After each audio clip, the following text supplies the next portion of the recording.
we're going to do some mind mapping. Sometimes when you're looking at a really complex thing like the stock market, looking at something like a self-created map, mind map, can help you visually see the connections. So that's what we're going to do. We're going to just pick a subject and just connect things. So let's start first with a big relevant player in the market, the Federal Reserve Bank of New York. From here, let's go ahead and add in a couple of more, very big players. Let's go ahead and just make a hierarchy here. We're going to say, actually, let's change the style of this real quick. This is a pretty cool little website. It's getmine.com. It's pretty cool. It's free to use. I forgot how to use it. It's been a while here since I've done something like this. I think it's right here. Okay, background, we want it black.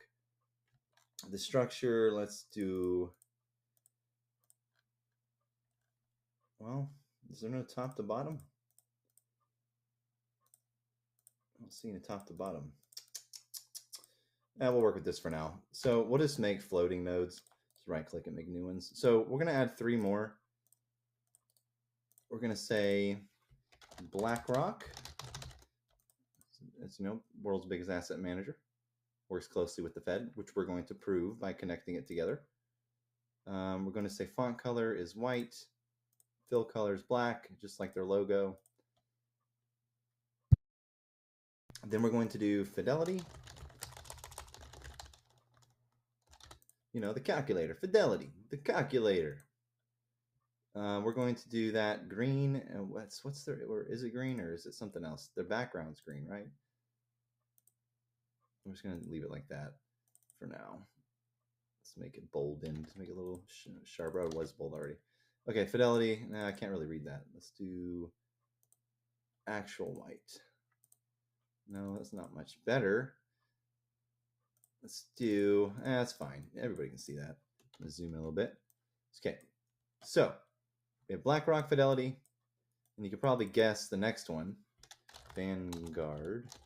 And I'm just going off memory here, or attempting to. I'm just going to guess the color scheme of Vanguard. That's not it. We want the fill color to be, what is it? It's like beige, isn't it? Like that. And then this is like gold or something, or like auburn red. I don't know. Let's just do it like that. That's close enough. Close enough. Fill color. We don't want a fill color here. Okay. BlackRock, Fidelity, Vanguard. Zoom out just a teeny bit more. So we have these players. Now, how do we connect them together? Okay, well, first, we could do it a few different ways. We could look through financial records, showing that there's funds from Fidelity with funds of BlackRock, or funds with Vanguard with funds of BlackRock. We could look for similar holdings, which we know already exist because we've all looked at 13Fs on Fintel or SEC reports and things like that. So we know that there's funds of BlackRock within funds of Vanguard within funds of Fidelity, and they're all in each other's funds. That's a given, and they all have ownership in each other. So that being said, given that's basically a well-known fact, we can just go ahead and draw relationship lines between them. You can edit it to make it look however you want. And then BlackRock, Vanguard, and it's kind of just this big circle jerk of crime, but it's all legal crime essentially because of how the rules work within the SEC law. So you have all this shit going on, and let's just say here we'll say assets, investments.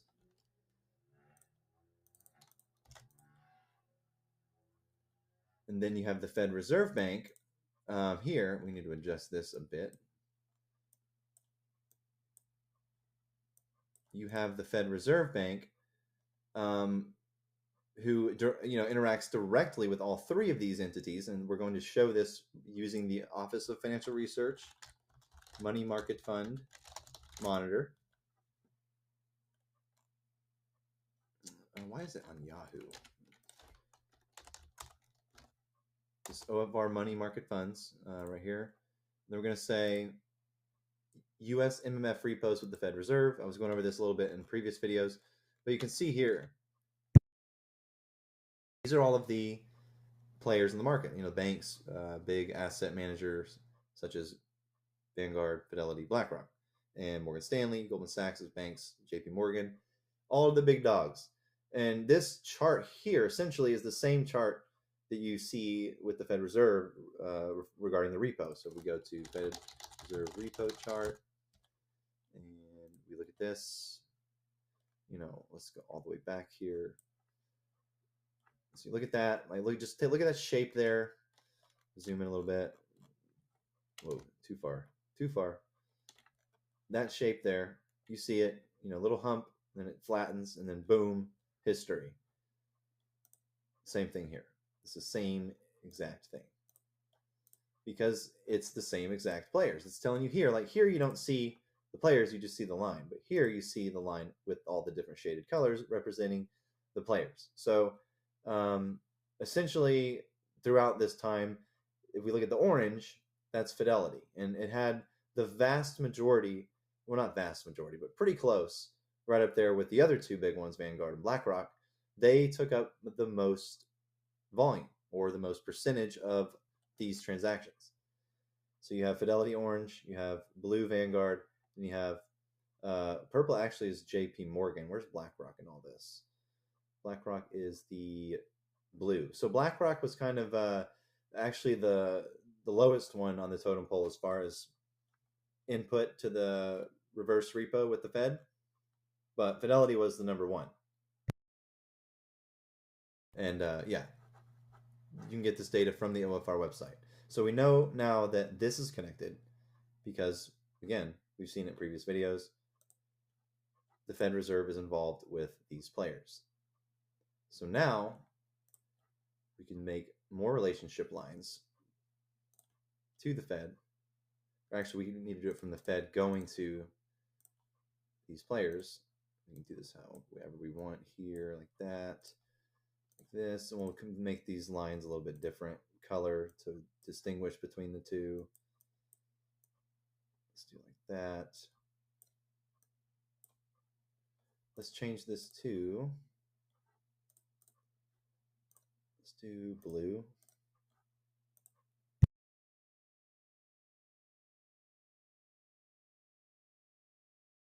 Do this one like white, this one white, this one white. So we have the Fed Reserve Bank, and all of these money market funds. We'll do one for Vanguard as well.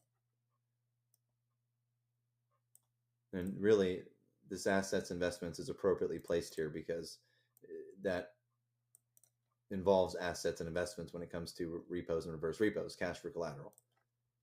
So we will make this one blue as well. And there you have it. It's all this interconnected circle jerk, and these are all the players. Now, if we look into these actual players themselves, get this evened up a little bit. BlackRock, Fidelity, and Vanguard. If we look into these players themselves, let me move this out of the way. This needs to go here. This needs to go there. This needs to go here.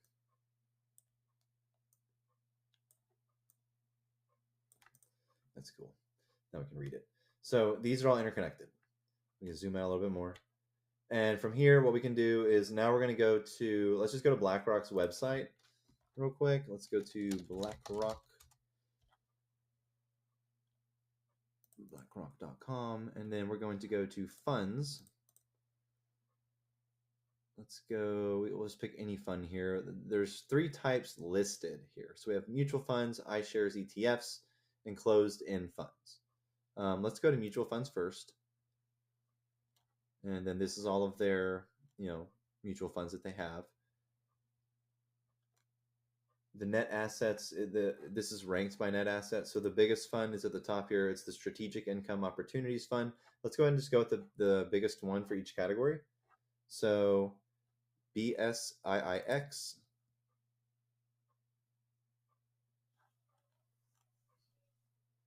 Since 2008, it's just been going up. Nothing but up. You can get some general information just from the page here.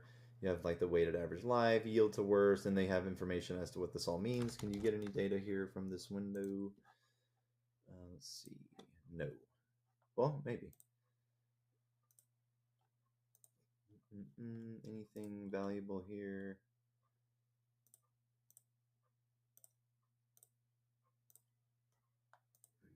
Data. That's just the values of what, though? I mean, that could be useful. Oh, it's total distribution. Anyways, I'll look at that later. But this is the biggest one for mutual funds.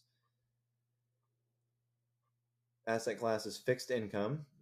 You have 37,000 million, which is 37 billion. That's the size of the fund. And then you have size of the class in millions. It's 24,000, which is 24 billion. It's a non-traditional bond.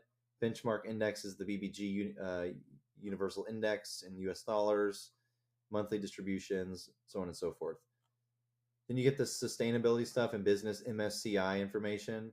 There's no nuclear stuff. There's no MSCI ratings as of right now. But yeah, that's just your basic information. But what's important here is the holdings. That's what you want to look at. So if we go to the holdings, what do we see?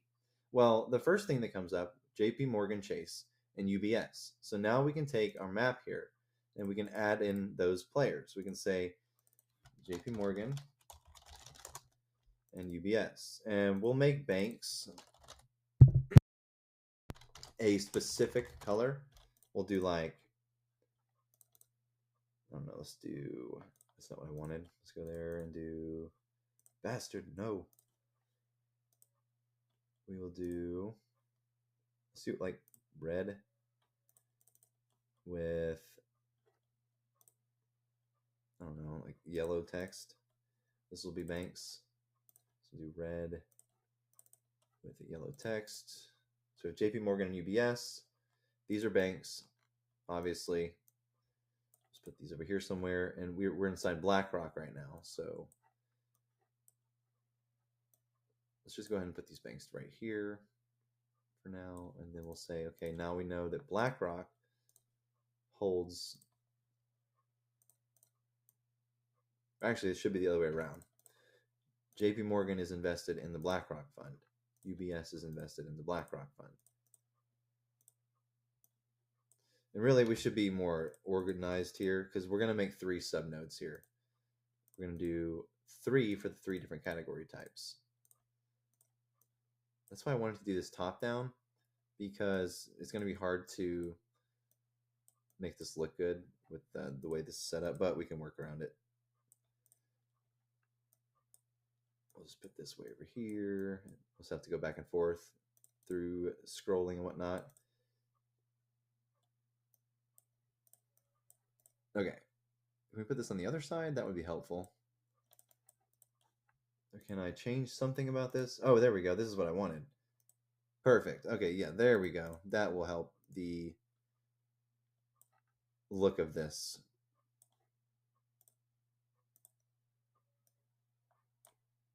This right there. Okay, so we have 3 branches here. We have mutual funds. We have ETFs. We have closed-ended funds. Let's just put closed-ended. And we're going to use this for now. And then in the mutual funds, what do we have here? We had Strategic Income Opportunities Fund, which is, what was the ticker symbol? BSIIX. BSIIX. Okay. And then here we will say, change this one to down as well, like this.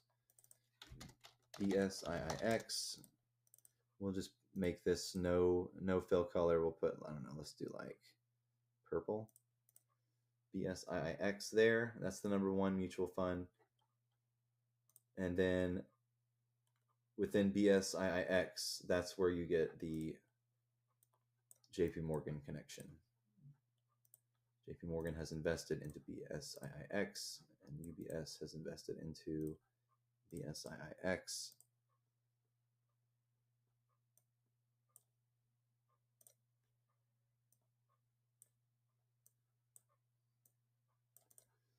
We'll make these orange. Actually, let's make these green to show that they're putting money into the fund. Okay, so we have JP Morgan UBS putting money into the BSIIX fund, which is held by BlackRock. Let's do one of like the biggest fund, and let's also do the one of the repo funds. So let's find BlackRock. Let's go to the specific funds. We want to go to investments by any MMF. We want to go to data.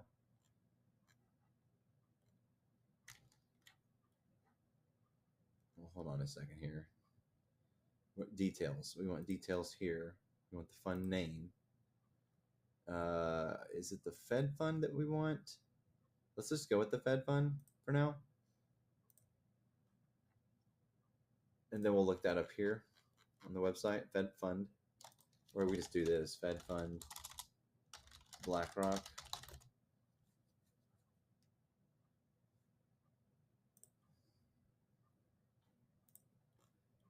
See what their holdings look like here. Should just be treasury stuff. But I thought, yeah, okay, there's your tri-party repo right there, JP Morgan. So this puts the Fed in the middle of this transaction. So now you have, okay, so you have JP Morgan Securities with BlackRock in a tri-party repo with the Federal Reserve. This is the Fed fund with BlackRock.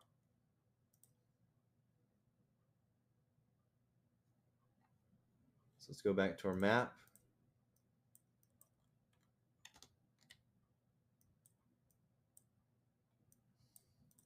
Fed Reserve also does tri-party settlement, and we'll do that here. Let's do a floating node.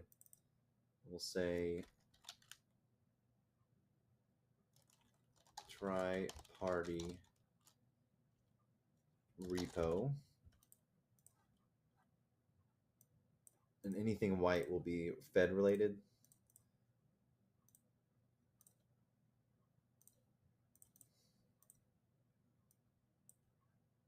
Straighten this beach out. Anything with money flow involved, we'll just make it green for sake of simplicity. So make this green, make these green, men. Okay, so you have the Fed doing tri-party repos with the mutual funds. Let's do Fed fund here as well.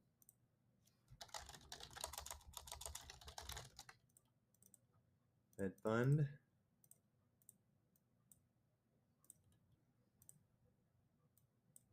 And that's JP Morgan also in the Fed fund. Green. And that's just one aspect. I mean, this in one thing, because you can see how this is going to get extremely crazy, like with connections when we get to the end of it. But you see what I'm saying? That's the process of doing it. You just map it out as you come across shit, and you connect it all together. So what else is in this bitch? Is GME in this one? I can't remember. No. Which GME's in one of them. If I remember right, it's XTSLA, X Tesla, BlackRock. Tesla, BCF Treasury Fund, and every motherfucker that told me last year in 2021, like, the repo like doesn't have equities, man. Like it's not involved with the Treasury, bro. Like bullshit, because this is a Treasury fund, and there was GME in this bitch. So there was. I don't know if there is anymore. We're gonna check. No, there's not. How far back can I go? Still no. XTSLA. Let's do cash funds. See what's in there. Portfolio. Okay, it's 100% cash. Yeah, I have videos on the past. Like you can go look and see where I was going through all this shit, and I found GameStop and AMC within all kinds of different shit, such as these money market funds and things like that, because everything's in them, everything under the sun. I mean, let's go to Fintel real quick and look at BlackRock's 13F. It's so grande, man. It takes, I think, from what I remember before, it took a shit long time to load the page. So they currently have 5,282 positions with a portfolio value of $4 trillion, which is down significantly from where it was before.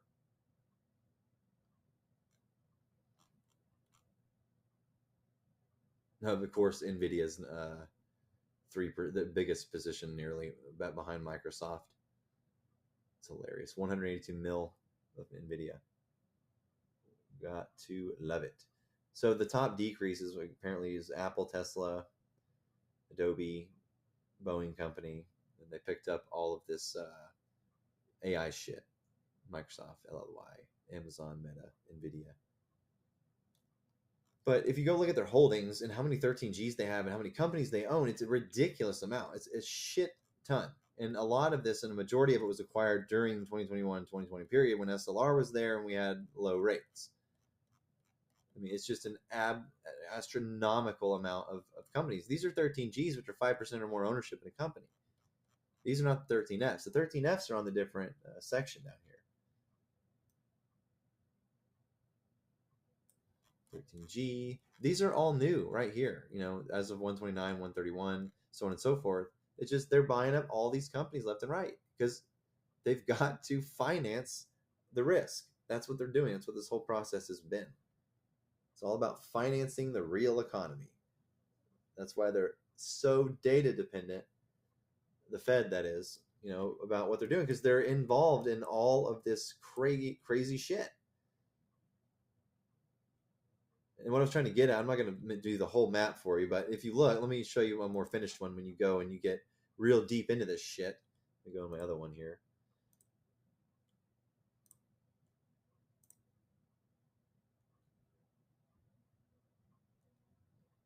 Go here. Like, this is what you get, like, when you go, like, balls deep autistic and some of this shit.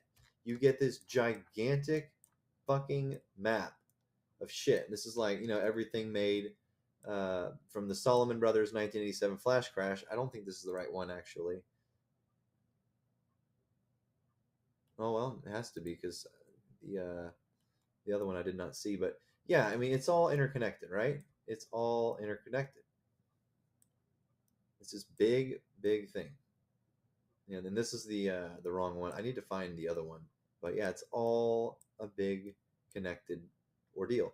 One of the most interesting, which is what my next video is going to be about, is the Salomon Brothers aspect of this, and how basically all of these alumni from there involved in the flash crash, it all led to everything we see today. All the technology in the market. Ken Griffin was heavily involved with Louis Ranieri, which led to a partnership with Citadel Technology developers, and it led to some of the tech we see today in Citadel, which is accounts for a vast majority of options market volume on a daily basis. There's a monster of a player in the market, as we all know. Then we have Michael Bloomberg, which is the head of the systems development at Salomon, who created the terminal, the Bloomberg terminal that we all know, the Bloomberg Index, which is became the largest financial media company in the world. He ran for New York mayor, though, just interestingly enough, in 2001, where the primaries were actually held on September 11th, 2001, and they were rescheduled due to the attacks, and he was actually forecasted to lose heading into that election before this happened. Not saying anything there, I'm just saying that is a fact. And then, it turned out he won the election. Then we have the September 11th attacks the same day, obviously, and then World Trade Center 7 is here because guess what? When the Big Bang happened and Salomon basically split up and became Salomon Smith Barney, when they were acquired by Travelers Group, which later became Citigroup Global, and they basically hid Salomon underneath the merger split there with Morgan Stanley. That's why you see a lot of the Morgan Stanley Smith Barney shit around, and then you see the red umbrella, which is the Salomon under Citigroup Global. They happen to be the main tenant for WTC 7. Salomon did. They owned a majority of the floors. And that building was actually purchased 2 years before the flash crash even happened. And it was purchased and renovated. This is all factual information you can go look and see online. I'm not going to do it because YouTube's gay. But, anyways, if you go look at it, you can see clearly the building was renovated in a very unusual way where they took floors out. There was diesel generators on the floors. And if you go look at Wikipedia, you can see that there's some floors that have dashes through them. Those are the floors they removed. And then there's just tons and tons of connection to it. And then that happens to be the building, of course, that did not get hit by anything, but suddenly collapsed. No injuries, no fatalities from that building collapse as far as the building itself. And then alongside Salomon Smith Barney, you have entities such as American Express, the Securities and Exchange Commission, the CIA, and the U.S. Department of Defense were all sharing space in that building, along with a lot of important financial documents and other things like that, all involved with this same building that mysteriously collapses during September 11th. So that's a whole nother rabbit hole to get into. But yeah, this is how to be retarded. Have a good one.